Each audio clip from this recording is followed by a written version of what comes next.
The biggest bank failure since 2008 is creating fears among everyday investors and savers. Silicon Valley Bank collapsed after the bank was hit hard by recent downturn in tech stocks.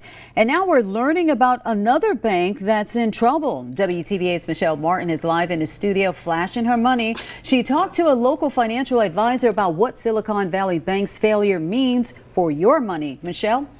Yeah, Tanya, the massive collapse of Silicon Valley Bank set off panic. But Scott Reed, the CEO of Hardy Reed investment firm, says one reason you should not be worried is because SVB catered mainly to startup companies.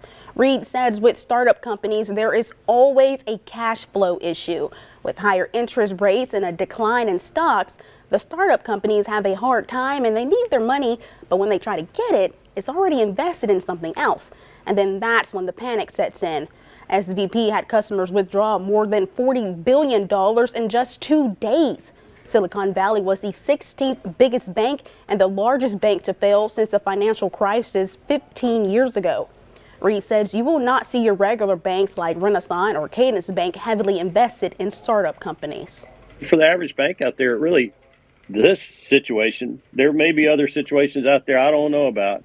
This situation is not a situation that's systemic in the banking system. This looks like a pretty isolated situation.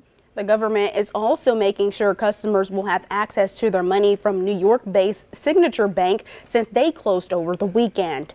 Reed says if you are banking with SVB, the worst thing you can do is the thing you want to do the most, which is go get your money.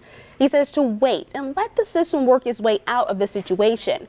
If you have more than $200,000 in the bank, Reed says to break it up and put it in different banks because the Federal Deposit Insurance Corporation will only cover up to $250,000.